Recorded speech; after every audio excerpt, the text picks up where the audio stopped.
Hi hello ನಮಸ್ಕಾರ myself ಅವರು YouTube ಚಾನಲ್ಗೆ ಸ್ವಾಗತ ಸುಸ್ವಾಗತ. ಇವತ್ತು ಗೂಡು ಬಿಡಿಸೋವಂಥ ರೈತರುಗಳಿಗೆ ಅವ್ರ ಲೈಫ್ ಸ್ಟೈಲ್ ಹೆಂಗಿರುತ್ತೆ, ಅವರ ಒಂದು ಗೂಡು ಸಾಕಾಣಿಕೆ ಹೆಂಗಿರುತ್ತೆ, ಏನೇನು ಹುಳಗಳು ಬರುತ್ತೆ, ಏನೇನು ಔಷಧಿಗಳು ಹೊಡಿತಾರೆ, ಎಷ್ಟು ದಿನ ಬೇಕು, ಅವ್ರಿಗೆ ಎಷ್ಟು ಲಾಭ ಬರುತ್ತೆ, ಇದನ್ನೆಲ್ಲದ್ರ ಬಗ್ಗೆ ಒಂದು ಸಣ್ಣದಾಗಿ ಇಂಟರ್ವ್ಯೂ ಮಾಡ್ಕೊಬರೋಣ ಬನ್ನಿ.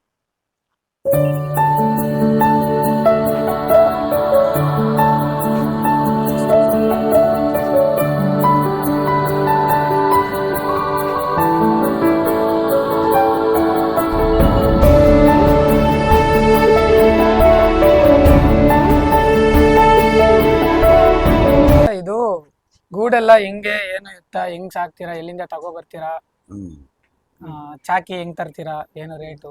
ರೇಷ್ಮೆ ಬಿತ್ತನೆ ಕೋಟಾದಿಂದ ತಂದ್ರೆ ಮೊಟ್ಟೆ ಕೊಡ್ತಾರೆ, ಮೊಟ್ಟೆ ಕೊಡ್ತಾರೆ. ಅಲ್ಲಿಂದ ತಂದು ನಾವು 8 ದಿನ ಮನೇಲೆ ಇಟ್ಕೊಂಡು ಚಾಕಿ ಕಟ್ತೀವಿ. ಮರಿಯಾಗಿ ಹೊಡೆಯುತ್ತೆ, ಅದು ಕೋಳಿ ಮೊಟ್ಟೆ ಹೊಡೆದಾಗ ಹೊಡೆಯುತ್ತೆ. ಅದನ್ನೆಲ್ಲ ಉದುರಿಸ್ಕೊಂಡು ಅದ್ರ ಮೇಲೆ ಸಣ್ಣಾಗಿ ಸೊಪ್ಪು ಹಾಕುವ. ಸ್ಟಾರ್ಟಿಂಗ್ ಅಲ್ಲಿ ಇತ್ತು, ಈಗ ಅದಿಲ್ಲ. ಚಾಕಿ ಸೆಂಟರ್ಗಳು ಓಪನ್ ಆಗ್ಬಿಟ್ಟು ಚಾಕಿ ಸೆಂಟ್ರಲ್ಲಿ ಕೊಡ್ತಾರೆ. 2ನೇ ಜ್ವರ ಅಂತ ಒಂದು 4, 3, 7 ದಿನಕ್ಕೆ 2ನೇ ಜ್ವರಕ್ಕೆ ಬರುತ್ತೆ. 2ನೇ ಜ್ವರಕ್ಕೆ ಬಂದಾಗ ನಮಗೆ ಡಿಸ್ಟ್ರಿಬ್ಯೂಟ್ ಮಾಡ್ತಾರೆ. ಡಿಸ್ಟ್ರಿಬ್ಯೂಟ್ ಮಾಡಿದಾಗ ಅದನ್ನ ದುಡ್ಡು ಕೊಟ್ಟು ತಕೊಂಡು ನಾವು 18 ದಿನ ಸಾಕ್ತಿವಿ. ಏನ್ ರೇಟ್ ಆಗುತ್ತೆ ಅದು? ಇದು ರೇಟ್ ಇಷ್ಟೇ ಇರುತ್ತೆ ಅಂತ ಹೇಳಕ್ಕಾಗಲ್ಲ. ಈಗ ಹಿಂದೆ 600, 650, 660, 70, 80 ಗಂಟ ಇತ್ತು ಕೆಜಿಗೆ. ಇವತ್ತು ರೇಷ್ಮೆದು ಇವತ್ತಿನ ದಿನ 400, 500 ಲಾಸ್ಟ್. ಗೂಡಿಂದು ರೇಟ್. ಚಾಕಿಗೆ ಏನ್ ರೇಟ್ ಆಗುತ್ತೆ? ಚಾಕಿಗೆ 5,000 ತಗೋತಾರೆ. 100 ಮೊಟ್ಟೆಗೆ 5,600 ಹಿಂಗೆ ಡಿಪೆಂಡ್. ಅವ್ರಿಗೆ ಹೇಗೆ ಅಂತ ಅಂದ್ರೆ ಬಿತ್ತನೆ ಗೂಡು ಬರುತ್ತಲ್ಲ, ಗಂಡು ಚಿಟ್ಟೆ ಗೂಡು ಬೇಕು ಇದಕ್ಕೆ. ಆ ಗಂಡು ಚಿಟ್ಟೆ ಗೂಡು ತರ ಕ್ರಾಸ್ ಮಾಡ್ಬೇಕಾದ್ರೆ ಆ ಬಿತ್ತನೆ ಗೂಡನ್ನ ತಂದು ಕ್ರಾಸ್ ಮಾಡ್ತಾರೆ. ಇದನ್ನೆಲ್ಲ ಒಂದೊಂದು ಚಿಟ್ಟೆನೂ ಒಂದೊಂದು ಬಳೆ ಇರುತ್ತೆ, ಇಷ್ಟಾಗಲ್ಲ ಬಿಡ್ತಾರೆ. ಅದಕ್ಕೆ ಇಷ್ಟು ನಿಮಿಷ ಅಂತ ಇರುತ್ತೆ, ಅಷ್ಟು ನಿಮಿಷದೊಳಗೆ ಬೇರೆ ಮಾಡ್ತಾರೆ. ಆ ಬೇರೆ ಮಾಡೋದನ್ನ ಚಾಕಿ ಇಟ್ಟು ಅದನ್ನ ತಂಪಾದ ವಾತಾವರಣದಲ್ಲಿ ಮೊಟ್ಟೆನ ಇಡ್ತಾರೆ. ಒಂದು ಸರ್ಟೆನ್ ಟೆಂಪರೇಚರ್ ಅಲ್ಲಿ ಇದ್ ಮಾಡ್ತಾರೆ. ಇಟ್ಟಾಗ 6 ದಿನ 3 ದಿನ 4 ದಿನ ಇಟ್ಟಿರ್ತಾರೆ. ಇಟ್ಬಿಟ್ಟು ಆಮೇಲೆ ಅದನ್ನ ಪೋಷಣೆ ಮಾಡ್ತಾರೆ. ಮೊಟ್ಟೆಗೆ ಇರುವೆ ಅದು ಇದು ಮತ್ತೊಂದು ರೋಗ ರುಜಿನ ಬರ್ದಂಗೆ ಇದು ಮಾಡಿ ಮೆಡಿಸಿನ್ಸ್ಗಳು ಮಾಡಿ ಮೊಟ್ಟೆ ಮೇಲೆ ಡಿಸ್ಟ್ರಿಬ್ಯೂಟ್ ಮಾಡಿದ್ಮೇಲೆ ಅದು 8 ದಿನಕ್ಕೆ ಚಾಕಿ ಆಗುತ್ತೆ, ಮರಿ ಆಗುತ್ತೆ. ಆ ಮರಿನ ಸಣ್ಣದಾಗಿ ಸೊಪ್ಪನ್ನ ಕುಯ್ದು ಹಾಕಿ ಅದನ್ನ 2ನೇ ಜ್ವರ ತನಕ ಹೇಳ್ತಾರೆ. 2ನೇ ಜ್ವರದೊಳನ ಅವ್ರಿಗೆ ಯಾವಾಗ ಕೊಡ್ತಾರೆ ನಾವು ಸಾಕ್ತೀವಿ ಅದನ್ನು 18 ದಿನ. 18 ದಿನ ಸಾಕಿದ್ಮೇಲೆ ಗೂಡಾಗುತ್ತೆ. ಅದು ಹೇಗೆ ಅವ್ರು ಕೊಟ್ಟದ 3 ದಿನಕ್ಕೆ 3.5 ದಿನಕ್ಕೆ 3ನೇ ಜ್ವರಕ್ಕೆ ಬರುತ್ತೆ. 4ನೇ ದಿನಕ್ಕೆ 3.5ರಿಂದ 4ಕ್ಕೆ ಬರುತ್ತೆ. 4ಕ್ಕೆ ಬಂದು ಆದ್ಮೇಲೆ ಅದನ್ನ ಒಂದು ಪರ್ ಡೇ 1 ದಿನಕ್ಕೆ ಸೊಪ್ಪು ತಪ್ಪಿಸ್ತೀವಿ. ಅದ ಪ್ರತಿ ಜ್ವರದಲ್ಲೂ ಸೊಪ್ಪು ತಪ್ಪಿಸಿದಾಗ ಅದು ಮೇಲೆ ಬರುತ್ತೆ, ಜ್ವರದಿಂದ ಮೇಲೆ ಬರುತ್ತೆ. 7-8ಕ್ಕೆ ಗೂಡಾಗುತ್ತೆ. ಕೆಂಪುಗೆ ಹಣ್ಣಾಗುತ್ತೆ. ಇಲ್ಲೆಲ್ಲ ಒಂದು ಹುಳ ತಂದು ತೋರಿಸು, ಒಂದು ಹುಳ ತಂದು ತೋರಿಸು, ಕೊಡಿಲಿ. ಈ ತರ ಆಗುತ್ತೆ. ಇದಾಗೋದಕ್ಕೆ ಎಷ್ಟು ದಿನ ತಗೊಳುತ್ತೆ? ಇದು 8 ದಿನ ತಗೊಳುತ್ತೆ. 8 ದಿನ ನಾವು ಯಾವ ರೀತಿ 18 ದಿನಕ್ಕೆ ಈ ರೀತಿ ಇಷ್ಟು ಮಟ್ಟಕ್ಕೆ ಬರುತ್ತೆ. ತಂದು ಬಿಟ್ಟಾಗ ಈ ಬಾಯಿನಲ್ಲಿ ರೇಷ್ಮೆ ಬಿಡುತ್ತೆ. ಇದು ಹೊರಗಡೆ ಬಿಟ್ಟು ಸುತ್ತಲೂ ಕಟ್ಕೊಂಡು ಬರ್ತಾ ಇರುತ್ತೆ. ಇದಕ್ಕೆ ಸೊಪ್ಪು ಗಿಪ್ಪು ಎಲ್ಲ? ಸೊಪ್ಪು ಉಪ್ಪಿನೇರಳೆ ಸೊಪ್ಪು. ಎಷ್ಟು ದಿನ? 18 ದಿನ ಹಾಕ್ತೀರಾ? 18 ದಿನ ಬೇರೆ ಯಾವ್ದು ನಮಗೆ ತಿನ್ನಲ್ಲ ಇದು. ಆಮೇಲೆ ಅದನ್ನೆಲ್ಲ ಹೆಂಗ್ ನೋಡ್ಕೋತೀರಾ? ಇವಾಗ ಹೊರಗಡೆ ಬಿಸಿ ಇದ್ರೆ ಆಗಲ್ಲ, ಅದಕ್ಕೆ ಬಿಸಿ ಇದ್ರೆ ಕೋಲ್ಡ್ ಮಾಡ್ಕೋಬೇಕು, ಕೋಲ್ಡ್ ಇದ್ರೆ ಬಿಸಿ ಮಾಡ್ಕೋಬೇಕು. ಲೈಟ್ಗಳು ತಂಪಾಗಿರ್ಬೇಕು ಇದು. ಆಮೇಲೆ ಏನಾದ್ರು ಹುಳ ಗಿಳಗಳು ಇದಕ್ಕೂ ರೋಗಗಳು ಜಾಸ್ತಿ. ಅಲ್ಲೇ ಸ್ವಲ್ಪ ಫಾರ್ ಎಕ್ಸಾಂಪಲ್ ಅಲ್ಲಿದೆ, ಆ ರೀತಿ ರೋಗ ಎಲ್ಲ ಬರುತ್ತೆ. ಗಂಟು ರೋಗ, ಈ ರೀತಿ ಸೋಂಕು ಈ ರೀತಿ ಗಂಟು ಬರುತ್ತೆ. ಎಲ್ಲಿ ಇದ್ರ ಮೇಲೆ ಗಂಟು ರೋಗ ಬರುತ್ತೆ. ಇದು ದಪ್ಪ ಆಯ್ತದೆ, ಇದು ಸಣ್ಣಗೆ ಇರ್ತದೆ. ಆಮೇಲೆ ಬಿಳಿ ಸಪ್ಪೆ ಅಂತ ಬರ್ತದೆ. ಇಲ್ಲಿ ರೇಷ್ಮೆ ಆಡಲ್ಲ, ಅದಕ್ಕೆ ರೇಷ್ಮೆ ಬರಲ್ಲ. ಇದು ಇಲ್ಲಿ ಮೇಲ್ಗಡೆ ರೇಷ್ಮೆ ದಾರ ಕಾಣಿಸುತ್ತೆ ನೋಡಿ, ಕಾಣಿಸ್ತಾ ಇದೆಯಾ? ರೇಷ್ಮೆ ತರ ಕಾಣಿಸ್ತಾ ಇದೆಯಾ? ಆ ರೀತಿ ಬರಲ್ಲ ಅದು ರೋಗದೊಳಗೆ. ಅದನ್ನ ಹೊರಗಡೆ ಬಿಸಾಕ. ಕೆಲವು ಸಾರಿ ಒಂಚೂರು ಆಗಲ್ಲ. ನಾವು 5,000 ಕೊಟ್ಟು ಚಾಕಿ ತಂದ್ರು ಒಂಚೂರು ಆಗಲ್ಲ. ತಗೊಂಡೋಗಿ ಆ ಟೈಮಲ್ಲಿ ಬಗ್ಗೆ ಸುರಿದು ಬಿಡ್ತೀವಿ ಹೊರಗಡೆ. ಅಲ್ಲಿಗೆ ನಾವು ಕೊಟ್ಟಿಗೆ ಗೊಬ್ಬರ ಅದು ಇದು ಹಾಕಿರ್ತೀವಲ್ಲ, ಅದ್ರೊಳಗಡೆ ಸ್ವಲ್ಪ ಗುಂಡಿ ತೋಡ್ಬಿಟ್ಟು ಹಾಕ್ಬಿಟ್ಟು. ಆಮೇಲೆ ಇವಾಗ ನೀವು 100 ಮೊಟ್ಟೆಗೆ 5,000 ಚಿಲ್ಲರೆ ಎಷ್ಟು ಹೇಳಿದ್ರಿ ಅಲ್ವಾ? ಈಗ 100 ಮೊಟ್ಟೆಲಿ ಎಷ್ಟು ಕೆಜಿ ಅಂದ್ರೆ ಇಳುವರಿ ಮೇಲೆ ಬರುತ್ತೆ. ಅಲ್ಲ ಕೆಜಿ ಅಲ್ಲ, ಎಷ್ಟು ಇದಾಗುತ್ತೆ. ಇವಾಗ ಹೇಳಿದ್ರಿ ಹುಳ ಹಿಡಿದು ಬಿಡುತ್ತೆ, ಅದು ಇದು ರೋಗ ಬಂದ್ಬಿಡುತ್ತೆ ಅಂತ. ಆಲ್ಮೋಸ್ಟ್ ಇವಾಗ 100 ಮೊಟ್ಟೆಲಿ ಎಷ್ಟು ಮೊಟ್ಟೆ ಕರೆಕ್ಟ್ ಆಗಿ ಗೂಡ್ ಬಿಡುತ್ತೆ? 100ರಿಂದ 120 ಗಂಟೆ ಬರುತ್ತೆ. ಕೆಲವರು ಇಳುವರಿ ಕೊಟ್ರೆ ಅವರು ಚಾಕಿನಲ್ಲಿ. ಬೇಸಿಗೆನಲ್ಲಿ ಬರಲ್ಲ ಆ ರೀತಿ. 100-120 ಗಂಟೆ ಚಳಿಗಾಲ ಮತ್ತೆ ಮಳೆಗಾಲದಲ್ಲಿ ಬರುತ್ತೆ ಆ ರೀತಿ. ಆಮೇಲೆ ಇದನ್ನೆಲ್ಲ ಸಾಕ್ಬೇಕಂದ್ರೆ ಇವಾಗ ನೀವು ಬೆಳಗ್ಗೆಯಿಂದ ಎಷ್ಟೊತ್ತವರೆಗೂ ಸಂಜೆವರೆಗೂ ಕಾಯ್ತಿರ್ಬೇಕಾ ಅಥವಾ ಇಲ್ಲ ನಾವು ಸೊಪ್ಪು ಅದಕ್ಕೆ ಆಹಾರ ಒದಗಿಸ್ಬೇಕಲ್ಲ. ಬೆಳಗ್ಗೆ ಅದಕ್ಕೆ ಬೆಳಗಿನ ಜಾವ 7 ಗಂಟೆಯಿಂದ ಹಿಡಿದು 10 ಗಂಟೆ ತನಕ ಸೊಪ್ಪು ಅದಕ್ಕೆ ಮೇವಾದ ಮಾಡ್ಕೊಳ್ತೀವಿ. ತಿರ್ಗಾ ಮಧ್ಯಾಹ್ನ 3:30-4ರಿಂದ ತಿರ್ಗಾ ಹೋಗ್ತೀವಿ, ಕಿತ್ಕೊ ಬರ್ತೀವಿ, ಆಗ್ತೀವಿ. ಆಮೇಲೆ ಇದನ್ನ ನೋಡ್ಕೊಳ್ಳೋದಕ್ಕೆ ಯಾರು ಒಬ್ರು ಇರ್ಲೇಬೇಕಾ? ಹೆಂಗೆ? ಇರ್ಲೇಬೇಕದು. ಇರುವೆ ಬೆಲ್ಲಕ್ಕೂ ಹೋಗಲ್ಲ. ಇದ್ರಷ್ಟು ರುಚಿ ಬೆಲ್ಲದಲ್ಲೂ ಸಿಗಲ್ಲ. ಅಂದ್ರೆ ಇವಾಗ ಬೆಲ್ಲಕ್ಕಿಂತ ಜಾಸ್ತಿ ಇದಕ್ಕೆ ಮುತ್ಕೊಳ್ಳುತ್ತೆ. ನೀವು ಬೆಲ್ಲ ಇಲ್ಲಿಟ್ಬಿಟ್ಟು ಇದನ್ನ ಇಲ್ಲಿಟ್ಟಿದ್ರೆ ಬೆಲ್ಲಕ್ ಬರಲ್ಲ, ಇದಕ್ ಹೋಗುತ್ತೆ. ಇಷ್ಟನ್ನೆಲ್ಲ ಕಾವಲ್ ಕಾಯ್ಬೇಕು ನಾವು. ಅದೇ ಒಂದ್ ಇರುವೆನು ಹೋಗ್ದಿರೋ ರೀತಿ ನೋಡ್ಕೋಬೇಕು. ಒಬ್ರು ಇಲ್ಲ ಇಬ್ರು ನೀವೆಲ್ಲಿ ಚಾಕಿ ಮಡಗಿರ್ತೀರಾ ಅದಕ್ಕೆ ಏನ್ ಮಾಡ್ತೀವಿ ಅಂತ ಅಂದ್ರೆ DDT ಅಥವಾ ಲಕ್ಷ್ಮಣ ರೇಖೆ ಇದೆ, ಅದನ್ನ ಬರ್ದ್ಬಿಡ್ತೀವಿ ಗೋಡೆ ಪಕ್ಕ ಬರ್ದ್ಬಿಟ್ಟು ಚಾಕಿ ತಂದು ಇಡ್ತೀವಿ. ಅಕಸ್ಮಾತ್ ರೇಷ್ಮೆ ಬಿಟ್ಟಿವಲ್ಲ, ಇರುವೆ ಹತ್ತಲ್ಲ ಅದಕ್ಕೆ. ಆ ರೀತಿ ಮಾಡಿ ಅವೆಲ್ಲ ಹಾಕಿದಿರಲ್ಲ DDT ಅಲ್ಲ, ಅದು ಸುಣ್ಣ. ಈ ಟೈಮಲ್ಲಿ DDT ಹಾಕಿದ್ರೆ ಹುಳಾನೇ ಸತ್ತೋಗುತ್ತೆ. ಮತ್ತೆ ಅದು ವೈಟ್ ಪೌಡರ್ ಸುಣ್ಣಕ್ಕೂ ಬರಲ್ವಾ? ಸುಣ್ಣಕ್ಕೂ ಬರಲ್ಲ, ಸುಣ್ಣಕ್ಕೂ ಹತ್ತಲ್ಲ. ಸುಣ್ಣಕ್ಕೂ ಬರಲ್ಲ, ವಿಜೇತ ಪೌಡರ್ಗೂ ಬರಲ್ಲ. ಸುಣ್ಣಕ್ಕೂ ಹೊಡಿತೀವಲ್ಲ ರೇಷ್ಮೆ ಹುಳಿನ ಮೇಲೆ ಸಿಂಪರಣೆ ಮಾಡ್ತೀವಿ ಚಳಿಗಾಲದಲ್ಲಿ. ಇದಕ್ಕೆ ಏನೇನ್ ಹಾಕ್ತೀರಾ? ಇದಕ್ಕೆ ಏನೇನ್ ಔಷಧಿಗಳು ಹೊಡಿತೀರಾ? ಔಷಧಿಗಳು ವಿಜೇತ ಫೋರ್ಟು ಮತ್ತೆ ಇನ್ನೊಂದು ಯಾವ್ದಪ್ಪ ಅದು ವಿಜೇತ ಗ್ರೀನು, ಸುಣ್ಣ, ಇವು 3 ಹೊಡಿತೀವಿ. ಅಂದ್ರೆ ಈ ಔಷಧಿಗಳು ಹೊಡೆಯೋದ್ರಿಂದ ಕಂಟ್ರೋಲ್ ಆಗುತ್ತೆ. ನಾರ್ಮಲ್ ಆಗಿದ್ರು ಚೆನ್ನಾಗಿದ್ದು ಏನಾಗುತ್ತೆ, ಬಟ್ ಏನಾಗುತ್ತೆ ಅಂತ ಅಂದ್ರೆ ಅಲ್ಲಿ ಇವರು ಗಂಟು ಚಿಟ್ಟೆ ಗೂಡು ತರ್ತಾರಲ್ಲ, ಅದ್ರೊಳಗೆ ರೋಗ ಇದೆ, ಇದಕ್ಕೂ ಅಟ್ಯಾಕ್ ಆಯ್ತದೆ. ಇವಾಗ ಅದು ಕ್ರಾಸಿಂಗ್ ಆಗೋ ಟೈಮಲ್ಲಿ ಅದರಿಂದ ಉತ್ಪತ್ತಿ ಆಗುತ್ತೆ. ಆಮೇಲೆ ಇವಾಗ ರೇಟ್ಸ್ ಇದೆಲ್ಲ ಇವಾಗ ಎಲ್ಲ ಹಾಕ್ತೀರಾ ನೀವು? ಇಲ್ಲೇ ಚನ್ನಪಟ್ಟಣ ಮಿಸ್ ಆದ್ರೆ ರೇಟ್ ಎಲ್ಲ ಚೆನ್ನಾಗಿ ಬರ್ತಿದ್ಯಾ? ರೇಟ್ ಈಗ ಡೌನ್. ಈಗ 8-15 ದಿನದಿಂದ 650 ತನಕ, 680 ತನಕ ಇತ್ತು. ಇವತ್ತು 500 ಲಾಸ್ಟ್, 510-20 ಲಾಸ್ಟ್. ಅದು ಯಾವ ಇದ್ರ ಮೇಲೆ ರೇಟ್ ಕಮ್ಮಿ ಆಗೋದು?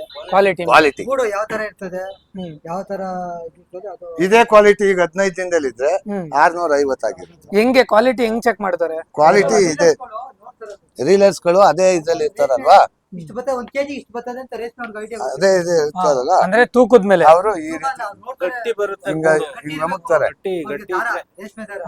ಹಿಂಗ ಅಮುಕ್ಬಿಟ್ಟು ಬಿಟ್ರೆ ಪಟ್ಟನ್ನಕ್ಕಿಲ್ಲ, ಅದು ವಾಪಸ್ ಬರ್ಬೇಕದು, ವಾಪಸ್ ಹಿಂದಕ್ಕೆ ಬರ್ಬೇಕು. ಅದು ಕ್ವಾಲಿಟಿ ಇದೆ ಅಂತ. ಜಾಸ್ತಿ ಕ್ವಾಲಿಟಿ ಇದ್ರೆ ಜಾಸ್ತಿ ರೇಟ್ ಕೊಡ್ತಾರೆ. ಆಮೇಲೆ ನಿಮ್ಗೆ ಇವಾಗ ನೀವು ಮಾರ್ತಿರಲ್ವಾ ರೇಷ್ಮೆಗೂಡು, ಮಧ್ಯದಲ್ಲಿ ಬ್ರೋಕರ್ಸ್ ಅದು ಇದು ಅವರಿಗೆಲ್ಲ ಇವಾಗ ಮಾರ್ಕೆಟ್ ಅಲ್ಲಿ ಬ್ರೋಕರ್ಸ್ ಡೈರೆಕ್ಟ್ ರೈತರಿಂದ ಖರೀದಿ ಮಾಡಿ ನೇರವಾಗಿ ಅಕೌಂಟ್ಗೆ ಹಣ ಬರುತ್ತೆ. ನೇರವಾಗಿ ನಮ್ಮ ಬ್ಯಾಂಕ್ ಅಕೌಂಟ್ ಗಳಿಗೆ ದುಡ್ಡು ಕಳಿಸ್ಬಿಡ್ತಾರೆ. ಹಿಂದೆ ಇತ್ತು ಅದು, ಬ್ರೋಕರ್ ಗಳು ಇದ್ರು ಮಾರ್ಕೆಟ್ ನಲ್ಲಿ. ನಮ್ಗೆ ದುಡ್ಡು ಕೊಡೋದು ಲೇಟ್ ಆದ್ರೆ ಕೊಡಿಲಿ ನಾನು ಇಸ್ಕೊ ಬರ್ತೀನಿ ಅಂತ ಚೀಟಿ ಇಸ್ಕೋಬಹುದು. ಕ್ಯಾಶಿಯರ್ 50-100 ಇಟ್ಕೊಳ್ಳೋದು, ಇವನ್ ಬ್ರೋಕರ್ ಇರ್ತಾನಲ್ಲ ಇವನೊಂದು 50 ಇಟ್ಕೊಳ್ಳೋದು. ಆಮೇಲೆ ಪುಟ್ಟಿ ಎತ್ತೋರ್ 20-30. ಈಗ ಏನಿಲ್ಲ, ಅಲ್ಲಿ ತೂಕೋತಾರೆ, ನಮ್ಮ ಅಡ್ರೆಸ್ ನಮ್ಮ ಬ್ಯಾಂಕ್ನ ಪಾಸ್ಬುಕ್ ಇದು ಎಲ್ಲಾನು ಎಂಟ್ರಿ ಮಾಡ್ಕೊಂಡು ಬ್ಯಾಂಕ್ ಕಳಿಸ್ತೀವಿ. ಯಾವ್ದು ಕಮಿಷನ್ ಏನಿಲ್ಲ. ಯಾವ್ದು ಕಮಿಷನ್ ಹಣ ಬರುತ್ತೆ. 3 ದಿನ ಅಟ್ಲೀಸ್ಟ್ 5 ಡೇಸ್. 5 ಡೇಸ್ ಒಳಗಡೆ ಹಣ ಎಷ್ಟು ಗೌರ್ಮೆಂಟ್ ಕಮಿಷನ್ ಎಷ್ಟಿರುತ್ತೆ? ಗೌರ್ಮೆಂಟ್ ಕಮಿಷನ್ 1000ಕ್ಕೆ 10 ರೂಪಾಯಿನ 10 ರೂಪಾಯಿ. ಅಂದ್ರೆ 1%. 1% ಕಮಿಷನ್ ಗೌರ್ಮೆಂಟ್ ಇರುತ್ತೆ. ಇವಾಗ ಇದಕ್ಕೆಲ್ಲ ಬೂಜಿ ಬಂತು ಹೊಡಿತದೆ. ಅದು ನೊಣ ಇರುತ್ತೆ, ನಾವು ಪರ್ದ ಹಾಕಿ ಸಾಕ್ಬೇಕು. ಸೊಳ್ಳೆ ಪರ್ದ ದಪ್ಪನಣ ಅದು. ಅದು ಬಂದ್ರೆ ಗೂಡನ್ನು ಕ್ವಾಲಿಟಿ ಎಲ್ಲ ಇದು ಏನ್ ಬೆಳೆ ಚೆನ್ನಾಗಿದ್ರು ಅದು ಓಪನ್ ಆಗಿ ನಾವು ಪರ್ದ ಹಾಕ್ದೇನೆ ಬಿಟ್ಟಾಗ ಬೆಳೆ ಹೋಯ್ತು ಅಂತಾನೆ ಅರ್ಥ. ನೀವು ಇವಾಗ ಹುಳ ಹಣ್ಣಾಗಿ ಇದನ್ನ ತಗೊಂಡೋಗಿ ಗೂಡ್ಗೆ ಹಾಕ್ಬೇಕು ಅಂದ್ರೆ ಎಷ್ಟ್ ದಿನ ತಗೊಳುತ್ತೆ? 6 ಡೇಸ್. ಇದು ಗೂಡು ಹುಳ ಬಿಟ್ಟು ಇವತ್ತು ಗೂಡ್ ಹಾಕೋದಿಕ್ಕೆ ಇವತ್ತು ಬಿಡಿಸ್ತಾ ಇದೀವಲ್ವಾ, 5 ದಿಂದ 6. 5 ಚಾಕಿ ತಂದಿದ್ದ ದಿನದಿಂದ ಚಾಕಿ ತಂದ 24 ದಿವಸ ಬೇಕಾಗುತ್ತೆ. 24 ದಿನ. 24 ದಿನದಲ್ಲಿ ನೀವು ಚಾಕಿ ತಂದಾದ್ಮೇಲೆ ಈ ತರ ಬಂದಿರುತ್ತೆ, ಇದನ್ನ ತಗೊಂಡೋಗಿ ನೀವು ಮಾರಾಟ ಮಾಡ್ತೀವಿ. ಇವಾಗ ಇದು ಗೂಡೆಲ್ಲ ಬಿಡಿಸ್ತಿರ್ತೀರಲ್ವಾ, ಇದ್ರಲ್ಲಿ ಏನಾದ್ರು ಹುಳಗಳು ಏನಾದ್ರು ಇದ್ರೆ? ಇಲ್ಲ ಇಲ್ಲ ಇಲ್ಲ, ಯಾವ ಹುಳಾನು ಬರಲ್ಲ. ಇದ್ರಲ್ಲಿ ಬರಲ್ಲ. ಊಜಿ ಅಂತ ಹುಳಿಗೆ ಹೊಡಿತದೆ. ಅದ್ರ ಮೇಲೆ ಈ ಹುಳಿನ ಮೇಲೆ ಚಂದಕ್ಕೆ ಇದೆಯಲ್ಲ, ನೀವು ಕಲ್ಲನ್ನ ಎಸ್ಬಿಟ್ರು ಅದನ್ನ ಒಳಗ್ ಸೇರಿಸ್ಕೊಳ್ಳಲ್ಲ. ಇದು ಸಣ್ಣ ಸಣ್ಣ ಕಲ್ಲನ್ನ ಎಸ್ಬಿಟ್ರೆ ತೂಕ ಬರ್ಲಿ ಅಂತ ಇದು ಒಳಗ್ ತಗೊಳಲ್ಲ, ಅದೇ ಸಪ್ರೇಟ್ ಆಗಿ ನೂರ್ಬಿಡ್ತದೆ. ಇವಾಗ ಇದು ಈ ಹುಳ ಎಲ್ಲ ಏನಾಗುತ್ತೆ, ಈ ಗೂಡೆಲ್ಲ ಕಟ್ಟಾದ್ಮೇಲೆ ಮತ್ತೆ ತಿರ್ಗಾ ಚಿಟ್ಟೆ ಆಗತ್ತೆ ಇದು. ಮತ್ತೆ ಚಿಟ್ಟೆ ಆಗುತ್ತೆ. ಅದೇ ಬೈವಟ್ಟನ್ ಇದೆ, ಬಿಳಿ ವೈಟ್ ಬಿಡು, ಅದನ್ನು ಇದನ್ನು ಕ್ರಾಸ್ ಮಾಡಿರ್ತಾರೆ. ಇದು ಏನಿದಿಲ್ಲ, ಅದು ಕಾಗೆಗಳಿಗೆ ಹಾಕ್ಬಿಡ್ತಾರೆ. ಈಗ ಮೀನ್ಗೆ ಉಪಯೋಗಿಸ್ತಾರೆ, ಇದು ಮೀನ್ ಸಾಕಾಣಿಕೆ ಕೇಂದ್ರ ಕಳಿಸ್ತಾರೆ. ಆಮೇಲೆ ಇವಾಗ ಗೌರ್ಮೆಂಟ್ ಕಡೆಯಿಂದ ಏನೇನು ಸವಲತ್ತುಗಳಿದೆ, ಸ್ಕೀಮ್ಸ್? ಗೌರ್ಮೆಂಟ್ ಕಡೆಯಿಂದ ಒಂದೊಂದ್ಸಾರಿ ಬರುತ್ತೆ, ಒಂದೊಂದ್ಸಾರಿ ಬರಲ್ಲ. ಪ್ರೋತ್ಸಾಹನ ಅಂತ ಕೊಡ್ತಾರೆ. ಅದು ಬಿಜೆಪಿ ಗೌರ್ಮೆಂಟ್ ಇದ್ದಾಗ ಸಿಕ್ತಿತ್ತು, ಈಗಿಲ್ಲ. ಈಗ ಸರ್ಕಾರ ಚೇಂಜ್ ಆದಾಗ ಬದಲಾವಣೆ ಆಯ್ತು. ಅಂದ್ರೆ ಇವಾಗ ನೀವು ಚಾಕಿ ತರ್ತಿದ್ರ, ಈಗ ಅದಕ್ಕೆ ಸಪರೇಟ್ ಆಗಿ ಅಂತ ಯಾವ್ದೇ ರೀತಿ ಸ್ಕೀಮ್ಸ್ ಗಳಿಲ್ಲ? ಇಲ್ಲ ಇಲ್ಲ, ಆ ಸ್ಕೀಮ್ ಅಂದ್ರೆ ಮೊದ್ಲು ಗೌರ್ಮೆಂಟ್ ಇಂದಾನೆ ಚಾಕಿ ಮಾಡ್ತಿದ್ರು. ವೈಟ್ ಗೂಡ್ ಇರುತ್ತಲ್ಲ, ಅದಕ್ಕೆ ಪ್ರೈವೇಟ್ ಏಜೆನ್ಸಿ ಕೂಡ ಜಾಸ್ತಿ ಆಗ್ಬಿಟ್ಟಿದೆ ಈಗ. ಅವರೇ ತುಂಬಾ ಚಾಕಿ ಸೆಂಟರ್ ತುಂಬಾ ಇವೆ ಈಗ. ಸೊ ಗೌರ್ಮೆಂಟ್ ಕಡೆಯಿಂದ ಅದು ಗೌರ್ಮೆಂಟ್ ಕಡೆಯಿಂದ ಏನಿಲ್ಲ. ಹತ್ಲ ಕಡೆಯಿಂದ ಬರೋದೇನು ಅಂದ್ರೆ ನಮ್ಗೆ ಮೆಡಿಸಿನ್ಸ್ ಗಳು ಅಷ್ಟೇ ಸಿಕ್ಕಿದ್ರೆ. ಅಕಸ್ಮಾತ್ ಏನಾದ್ರು ಮಿಸ್ ಇದ್ದ ಅಂದ್ರೆ ಸೊಳ್ಳೆ ಪರ್ದದ್ ಬಟ್ಟೆ ಕೊಡ್ತಾರೆ. ಈಗ ಇಲ್ಲಿ ಇದೆಯಲ್ಲ ಈ ತರನ, ಈ ತರದ್ದ ಪರ್ದ ಬೇರೆ ಇರುತ್ತೆ, ಈ ಪರ್ದದಲ್ಲಿ ಹೊರಟೋಗುತ್ತೆ. ನಾವು ಸೊಳ್ಳೆ ಪರ್ದ ಕಟ್ಕೊಳ್ಳಲ್ವಾ, ಸೇಮ್ ಅದೇ ರೀತಿ ಸೊಳ್ಳೆ ಬರ್ದಿರೋ ತರ ಕಟ್ಕೊಳ್ತೀವಲ್ಲ, ಆ ರೀತಿ ಬರುತ್ತೆ. ಎಷ್ಟು ಮೊಟ್ಟೆ ತರ್ತೀರಾ? ಎಷ್ಟು ಕೆಜಿ ವರ್ಗು ಹಾಕ್ತೀರಾ? 50 ಬಟ್ಟೆಗೆ ಸರಾಸರಿ 50 ಕೆಜಿ ಬೆಳಿತಾರೆ ಸರ್. 50 ಮೇಲೆ ಬೆಳಿತಾರೆ. ಚೆನ್ನಾಗಾದ್ರೆ, ಚೆನ್ನಾಗಿಲ್ಲ ಅಂದ್ರೆ 20 ಕೆಜಿನೂ ಸಿಗಲ್ಲ. ಕೆಲವ್ರು 100 ಮೊಟ್ಟೆ ಇಡ್ತಾರೆ, ಕೆಲವ್ರು 200 ಮೊಟ್ಟೆ ಇಡ್ತಾರೆ. ಅವ್ರವ್ರ ಅನುಕೂಲಕ್ಕೆ ತಕ್ಕಂತೆ ಸೊಪ್ಪು ಹೇಗ್ ಬರ್ತದೆ ಹಂಗೆ ಆ ರೀತಿ ಇರುತ್ತೆ. ಇದು ಇದೆ ಇಷ್ಟೇ ಅಂತ ಏನಿಲ್ಲ. ನಾವು ಅಂದರ್ ಬಾಯಲಾಡ್ದಂಗೆ, ರಾಜ ಬಂದಂಗೆ, ಸಾಮಾನ್ಯವಾಗಿ ಎಕ್ಕದಾಡ್ ಬಂದಂಗೆ. ಮೊದ್ಲು ಸಾಕೋದ್ಕಿಂತನೂ ಈಗ ಹುಳು ಸಾಕಾಣಿಕೆ ತುಂಬಾ ಪರವಾಗಿಲ್ಲ. ಯಾಕೆಂದ್ರೆ ರೋಗಗಳು ಕಡಿಮೆ. ಮೊದ್ಲಂತೂ ಬೆಳೆ ಏಟ್ ಆಗ್ತಾ ಇತ್ತು, ಈಗ ತುಂಬಾ ಚೆನ್ನಾಗಿ ಮೆಡಿಸಿನ್ ಈಗೆಲ್ಲ ಮೆಡಿಸಿನ್ ಮಾಡ್ಬಿಟ್ಟಿದ್ದಾರೆ. ಎಲ್ಲಾ ಮೆಡಿಸಿನ್ ಗಳದ್ದು ನಿಮ್ಗೆ ಏನೇನ್ ಹಾಕ್ಬೇಕು ಎಲ್ಲಾ ಇನ್ಫಾರ್ಮೇಶನ್ ಬರುತ್ತೆ. ಇದು ಏನಾಗುತ್ತೆ ಅಂತ ಅದೆಲ್ಲ ಎಲ್ಲಿಂದ ಬರುತ್ತೆ ನಿಮ್ಗೆ? ಅಲ್ಲಿಂದಾನೆ ಕೊಡ್ತಾರ ಎಲ್ಲಾನು ನಿಮ್ಗೆ, ಪ್ರತಿಯೊಂದಕ್ಕೂ ಮಾಹಿತಿ ಕೊಡ್ತಾರೆ. ಆಮೇಲೆ ಅವರು ನಾವೇನಾದ್ರು ಮಿಷಿನ್ ತಗೋಬೇಕು, ಔಷಧಿ ಹೊಡಿ ಮಿಷಿನ್ ಅಂದ್ರೆ ಅದಕ್ಕೂ ಸಹಾಯಧನ ಕೊಡ್ತಾರೆ. ಸಹಾಯಧನ ಉಂಟು, ಸಬ್ಸಿಡಿ ಉಂಟು, ಸಬ್ಸಿಡಿ ಎಲ್ಲ ಕೊಡ್ತಾರೆ. ಸಬ್ಸಿಡಿ ಎಲ್ಲ ಗೌರ್ಮೆಂಟ್ ಕಡೆಯಿಂದ. ಗೌರ್ಮೆಂಟ್ ಕಡೆಯಿಂದ ಈ ತೋಟ ಕ್ಲೀನ್ ಮಾಡ್ಬೇಕು, ಅದಕ್ಕೆ ಮಿಷಿನ್ ಇದೆ. ಕಡ್ಡಿ ಕಟ್ ಮಾಡ್ಬೇಕು, ಅದಕ್ಕೂ ಮಿಷಿನ್ ಇದೆ. ಎಲ್ಲದಕ್ಕೂ ಪ್ರತಿಯೊಂದಕ್ಕೂ ಮಿಷಿನ್ ಇದೆ. ತೋಟ ಉಳುಮೆ ಮಾಡ್ಬೇಕು, ಅದಕ್ಕೂ ಮಿಷಿನ್ ಇದೆ. ನಾವು ಶ್ರೀಕಲ್ಚರ್ ಡಿಪಾರ್ಟ್ಮೆಂಟ್ ಇಂದ ನಮ್ಮ ಪಾಣಿಗಳು ತಗೊಂಡು ಕೊಟ್ರೆ ಅದಕ್ಕೆ ಸಬ್ಸಿಡಿ ಉಂಟು. 10,000 ಆದ್ರೆ 5,000 ಬಿಟ್ಕೊಟ್ಟು 5,000 ತಗೋತಾರೆ. ಹಾಗೆ ತಗೋಬಿಡು. ಇದು ಲಾಭ ಗೀಭ ಎಲ್ಲ ಹೆಂಗ್ ಆಗ್ಬೋದು? ಲಾಭ ಸಿಕ್ಕಂಗೆ ಸರ್, ಇಷ್ಟೇ ಸಿಗುತ್ತೆ ಅಂತ 50 ಮಟ್ಟ ಬೆಳೆದಿದ್ದಾರೆ ಇವರು. ಕನಿಷ್ಠ ಎಲ್ಲ 7 ರಿಂದ 8 10,000 ಲಾಸ್ಟ್ ಎಲ್ಲ ಚಂದ್ರಿಕೆಲ್ಲ ಬೆಳೆದೆ. ಕೊನೆ ಪಕ್ಷ ಒಂದ್ 20,000 ಗಂಟನಾದ್ರು ಒಳ್ಳೊಳಗೆ ಬಿಟ್ಬೋದು, ಒಳಗಡೆ ಬಿಟ್ಬೋದು. ಅಂದ್ರೆ 20,000 ಸಿಗಲ್ಲ ಸರ್, ಎಲ್ಲಿಂದ ಬಂದ್ ಸರ್? ಚೆನ್ನಾಗಾದ್ರೆ ರೈಟ್ ಐತ್ರೆ ಈ ಚಂದ್ರಿಕೆ 650 ರೂಪಾಯಿ ರೈಟ್ ಸಿಕ್ಕಿದ್ರೆ ಅಂದ್ರೆ ಒಂದು ತಿಂಗಳು ಆಲ್ಮೋಸ್ಟ್ ಕಷ್ಟಪಟ್ರೆ ನಿಮ್ಗೆ ಆಲ್ಮೋಸ್ಟ್ ನಿಮ್ಗೆ ಸಿಗೋದು ಒಂದು 7ರಿಂದ 10,000. 10,000 10,000 ಕಳ್ದು ಲೇಬರು ನಿಮ್ ಕೂಲಿನೂ ಕಳ್ದು ನಿಮ್ ಕೂಲಿ ನಮ್ ಕೂಲಿ ಲೆಕ್ಕ ಹಾಕಿದ್ರೆ ಸಿಗಲ್ಲ. ಹೌದಾ? ಎಲ್ಲ ಹಾಳ್ಗಳು ಮಾಡ್ಕೊಂಡ್ ಕಿತ್ತರೆ ಏನು ಏನ್ ಮಾಡ್ತಾರೆ ಗೊತ್ತಾ ಸರ್, ನಮಗ್ ಸಿಗೋದೇನು ಅಂದ್ರೆ ಸ್ವಂತವಾಗಿ ಮಾಡ್ಕೋತಾರೆ. ಆಳ್ಗಳನ್ನ ರೇಷ್ಮೆ ಹುಳು ಆಯುವುದಕ್ಕೆ ಮತ್ತೆ ಗೂಡು ಬಿಡಿಸೋದಕ್ಕೆ ಕರ್ಕೋತಾರೆ. ಇದ್ದೆಲ್ಲ ಅವರೇ ಮಾಡ್ಕೊಂಡ್ರೆ ನಾವೇ profit ಮಾಡ್ಕೊತೀವಿ. ಆಗುತ್ತೆ. ಆಗ ಸಿ ಉಳಿತಾಯ ಅವಾಗ ಆಗುತ್ತೆ. ಉಳಿತಾಯ ಸಿಗುತ್ತೆ. ನಾವ್ ಬೇರೆ ಕಡೆ ಎಲ್ಲಾನು ಆಳ್ ಕೈಲೇ ಮಾಡಿಸ್ತೀನಿ ಅಂದ್ರೆ ಸಿಗಲ್ಲ, ಅಷ್ಟು ಪ್ರಾಫಿಟ್ ಸಿಗಲ್ಲ. ಚಂದ್ರಿಕೆ ಹಾಕಿ ಈಚೆ ಒಣಗಾಕ್ ಬಿಡ್ತಿರಲ್ವಾ, ಅದೆಲ್ಲ ಹಿಂಗೆ ಎಷ್ಟ್ ದಿನ ಬಿಡ್ಬೇಕು? 5ರಿಂದ 6 ದಿನ. ಈ ಜನರಿಗೆ ಹುಳ ಬಿಟ್ಟ ಮೇಲೆ ನಾವು ಸರ್, ಇವಾಗ ಅಲ್ಲಿ ಬಿಟ್ಟಿದೀವಿ ಇವತ್ತು ನೋಡಿ. ಬಿಟ್ಟಿದ್ರೆ ಇವತ್ತು ಬಿಟ್ಟಿದೀವಿ. ನಾವು 5 ದಿವಸಕ್ಕೆ ತೆಗಿತೀವಿ. ತೆಗಿತಾರೆ ಅದನ್ನ. 5 ದಿವಸಕ್ಕೆ ತೆಗಿತೀವಿ. 5 ದಿನದವರೆಗೂ ಆಚೆನೆ ಆಚೆ ಅದ್ರ ಒಳಗಡೆ ಹೊರಗಡೆ ಇರಲ್ಲ. ಹೊರಗಡೆ ಅಲ್ಲ ಸರ್. ಹೊರಗಡೆ ಬಿಟ್ರೆ ಅದು ಕಾಗೆಗಳು ತಿನ್ಕೊಳ್ಳುತ್ತೆ. ಆಚೆ ಅಂದ್ರೆ ಬೆಳಕಿಗೆ, ಬೆಳಕಿಗೆ ಒಂದೇ ದಿನ, ಇವತ್ತು ಒಂದೇ ದಿನ, ಸಾಯಂಕಾಲವರೆಗೂ. ಸಾಯಂಕಾಲದ ತನಕ. ಬೆಳಗ್ಗೆ ಸಂಜೆವರೆಗೂ ಅಷ್ಟೇ. ಹಾ, ತಿರ್ಗಾ ಹೊರಗಡೆ ಸಂಜೆ ಅಷ್ಟರಲ್ಲಿ ಅದು ಗೂಡು ಮನೆ ಮಾಡಿರುತ್ತೆ. ಮನೆ ಮಾಡಾದ್ಮೇಲೆ ಒಳಗಡೆ ಅದು ಕಟ್ತಾನೆ ಇರ್ತದೆ. 3 ದಿನ ಗಂಟ ಕಟ್ತಾನೆ ಇರ್ತದೆ. 3-4 ದಿನ ತನಕ ಕಟ್ತಾನೆ ಇರ್ತದೆ ಒಳಗಡೆ. ಆಮೇಲೆ ಅದು ಗೂಡು ಯಾವ 4-5ನೇ ದಿನಕ್ಕೆ ಸಣ್ಣ ಆಯ್ತು. ಅದು ನೋಡಿ ಹಿಂಗ್ ಈ ರೀತಿ ಅಳ್ಳಾಡುತ್ತೆ. ಈಗ ಅಳ್ಳಾಡಿದ್ರೆ ಇದು ಗೂಡಾಗಿದೆ, ಅಡಿಯುವ ಸಮಯ ಅಂತ ತೋರಿಸ್ತಂಗೆ ಇದು. ಈಗ ಬಿಚ್ತಾರೆ, ಬಿಚ್ಬಿಟ್ಟು ನಾಳೆ ಮಾರ್ಕೆಟ್ ಹಾಕ್ತಾರೆ. ಚಂದ್ರಿಕೆ ಹಾಕಿದ 5 ದಿನದಲ್ಲೇ ಈ ತರ 5 ದಿನ 6 ದಿನ ತಗೋತಾರೆ. 5 ದಿನದಿಂದ 6 ದಿನ. ಮಾರ್ಕೆಟ್ಗೆ 6 ದಿನ ಬೇಕು, ನಮ್ಗೆ 5 ದಿನ. ನಾವ್ ಇಲ್ಲಿ ಬಿಡಿಸನೆ ಮಾಡೋದಕ್ಕೆ 5 ದಿನ, ಮಾರ್ಕೆಟ್ಗೆ ಹೋಗ್ಬೇಕಾದ್ರೆ 6ನೇ ದಿನ. ನಿಮ್ಮ ಒಂದು ಶ್ರಮ ಎಷ್ಟಿರುತ್ತೆ? ಇವಾಗ ಬೆಳಗ್ಗೆ ಎಷ್ಟೊತ್ತಿಗೆ ಎದ್ದು ಹೇಳ್ತೀರಾ? ಅದಕ್ಕೆ ಅಂತ ಏನಾರ ಟೈಮ್ ಕೊಡ್ಬೇಕಾ? ಇವ್ರು ಬರ್ತಾರೆ, ನೋಡಿ ಸರ್, ಬೆಳಗ್ಗೆ ಚಾಕಿ ತರ್ತೀವಿ ಅನ್ಕೊಳ್ಳಿ. ಚಾಕಿ ತಂದ ಮೇಲೆ ಬೆಳಗ್ಗೆ ಅವರು ಏನ್ ಕೊಡ್ತಾರೆ, 3 ದಿವಸಕ್ಕೆ ಚಾಕಿ ಕೊಡ್ತಾರೆ. 3 ದಿವಸಕ್ಕೆ ಮೇಲೆ 1 ದಿವಸದ ಮೇಲೆ ಜ್ವರ ಕೂತಿರ್ತದೆ. ಜ್ವರದಿಂದ ಎದ್ದ ಮೇಲೆ ನಾವು ಬೆಳಗ್ಗೆ ಸೊಪ್ಪಾಕಿ ಅಂತ ಹೇಳಿರ್ತಾರೆ. ನಾವು ಬೆಳಗ್ಗೆ 5 ಗಂಟೆಗೆ ಎದ್ದು ಸೊಪ್ಪಾಕ್ತಿವಿ ಅದಕ್ಕೆ. ತಿರ್ಗಾ ಮಧ್ಯಾಹ್ನ 1:15ಗೆ, ತಿರ್ಗಾ ಸಾಯಂಕಾಲ 6:15ಗೆ, 3 ಟೈಮು ಇಷ್ಟ ಟೈಮ್ ಚಾಕಿ ಕೊಡ್ತೀವಿ ಸರ್ ಸೊಪ್ಪದು. ಅಂದ್ರೆ ಬೆಳಗ್ಗೆ 5 ಗಂಟೆ, ಮಧ್ಯಾಹ್ನ 1:15 ಸಾಯಂಕಾಲ 6 ಗಂಟೆ ಪಕ್ಕ ಕೊಟ್ಟದ. ಕೆಲವರು ಬೆಳಗ್ಗೆ 6 ಗಂಟೆಗೆ ಹಾಕ್ಬಿಟ್ಟು ಸಾಯಂಕಾಲ 6 ಗಂಟೆ ತನಕ. ಜ್ವರದಿಂದ ಎದ್ಮೇಲೆ ಮೆಡಿಸಿನ್ ಮಾಡ್ತಾ ಇರ್ಬೇಕು. ಸುಣ್ಣ ಇದೆ, ಮತ್ತೆ ಇದಿದೆ, ವಿಜೇತ ಪೌಡರ್ ಇದೆ. ಅದು ಇದು ಅದು ಜ್ವರಕ್ಕೆ ಸರ್ 4 ಜ್ವರಕ್ಕೆ ಅಂತ ಮಾಡಿರ್ತೀವಿ. ಅದು 4 ಜ್ವರಗಳ ಗಂಟೆ ಕುತ್ಕೊಳ್ಳೋ ತನಕ ಮಾಡಿರ್ತೀವಿ.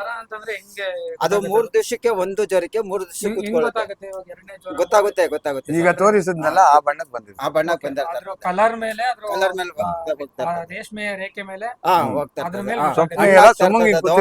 ಯಾವಾಗ ಹಣ್ಣಾಗ್ತಾ ಇರ್ತದ, ಅದು ಹಣ್ಣಾದಾಗ ನಾವೇನ್ ಮಾಡ್ತೀವಿ, ಒಂದು ಸೊಪ್ಪು ಹಾಕ್ಬಿಟ್ಟು ಅದನ್ನ ಬಿಟ್ಬಿಟ್ಟಿರ್ತೀವಿ 2 ದಿವಸ.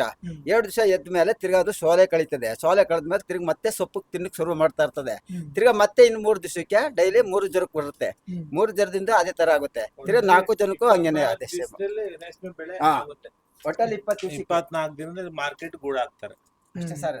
ಅಂದ್ರೆ ಇವಾಗ ಪ್ರತಿ ಜ್ವರಕ್ಕೂ ನೀವು ಔಷಧಿ ಹೊಡಿತೀರಾ? ಎಲ್ಲದನ್ನು ಹಾಕ್ಬೇಕಂತ ಏನಿಲ್ಲ, ಎಲ್ಲ ಎಲ್ಲ ಪ್ರತಿಯೊಂದು ಜ್ವರಕ್ಕೂ ಒಂದೊಂದಾಗಿ ಒಂದೊಂದೇ ಫಸ್ಟ್ ಚಾಕಿ ಲೆಕ್ಕ ಇಲ್ಲೋ ದ್ರಾವಕ ಸಿಂಪಡಿಸ್ತಾರೆ. ಮನೆಗೆಲ್ಲ ಸಿಂಪಡಿಸಿ ಯಾವುದೇ ಕೀಟನಾಶಕ ಯಾವ್ದು ಇಲ್ದೇ ಇರುವಂಗೆ, ರೋಗ ರುಜಿನ ಇಲ್ದಂಗೆ ಅವೆಲ್ಲ ಸಿಂಪಡಿಸಿದ್ಮೇಲೆ ಆಮೇಲೆ ಚಾಕಿ ತಂದು ಮೊಟ್ಟೆ ಇದ್ದದ್ದು ಚಾಕಿ ಮಾಡಿ ಅದನ್ನ ಬಂದು ಕಟ್ತಾರೆ. ಕಟ್ಟಾದ್ಮೇಲೆ ಅದನ್ನ ನೋಡ್ಕೋಬೇಕು. ಇರುವೆಯಿಂದ ಬಚಾವಾಗ್ಬೇಕು.